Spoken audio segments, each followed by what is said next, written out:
Mr Speaker, for this brief call on the Social Security Legislation Rewrite Bill. Mr Speaker, New Zealand has a proud history where we are usually forward-thinking about the social security of our citizens. New Zealand has led the world in instituting measures to ensure that there is a safety net, that every New Zealand family has a house or a home to call their own, that no one should starve or be forced into poverty, and that our children are healthy and well educated. In practice, however, nowadays, we are falling far behind other developed countries, and our child poverty numbers continue to rise. This government is failing some of our most vulnerable families and some of our most vulnerable children. This government is ignoring the big and very real issues that everyday New Zealanders are facing each day. For instance, the housing crisis, particularly in Auckland and Christchurch, the ever-increasing rent, health cuts, lack of jobs, low wages, and growing education costs, particularly for our parents. Mr Speaker, safe, warm, dry homes are becoming scarce in parts of our community, including in South Auckland, where I'm a Member of Parliament. We are seeing people who are living in severe overcrowding conditions. They're living in garages, tents and caravans. And Mr Speaker, just last week, most of the time as an electorate MP, we sit in our offices, and in my case in Otara, and families walk through the door telling us that they are homeless, that they're living in cars, and they come in their minivans sometimes. But last week, I drove past in one of the roads in Otara, and I saw this tent pitched at the front. I stopped and I went in and I knocked on the door. But before I got to knocking on the door, Mr Speaker, as I walked past the tent, I looked over and I could actually clearly see there was 4, possibly 5 beds set up in this tent.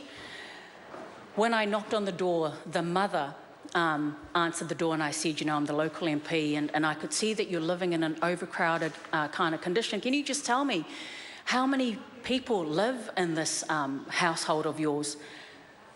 This mother said to me, 17 people. 17. People lived in the tent at the front, her garage, people lived in the garage. She had a caravan as well out the back. People lived in the caravan, and she said, look in to this house. You will see that there are beds on the hallway. Some of her children were even sleeping in the hallway. Mr Speaker, people living in severe overcrowding conditions and living in, this is an example of just one house where you saw all of these initiatives, all of these issues in the one household. Our social security legislation, which we're discussing in this bill, itself has been admirable, Mr Speaker, but the Social Security Act of 1964, like many other legislations, is pretty old. It's been kept going subject to patches, amendments, until now it is kind of just limping along in a fragmented and confusing way. It is indeed time that this particular legislation is consolidated into a clear and accessible piece of legislation. We owe that to New Zealand. But Mr Speaker, may I just say that another example, down the road from me in Māngere, a few weeks ago, they had what was called Auckland Action Against Poverty Benefits Impact Day in Māngere, which was an eye-opener. They had over 100 benefit advocates who were there on hand to help struggling families get their beneficiaries, get their full entitlements. Organisers reported that they were stunned by the size and the desperation of the crowd waiting for help. On the final day of this action, they had hundreds and hundreds of people lined up. Many of them had been lined up since before 7 a.m. that morning. But there were so many people that they unfortunately had to turn some of these families away. Mr Speaker, can I just end with saying that Labor supports this bill. However, we have major reservations.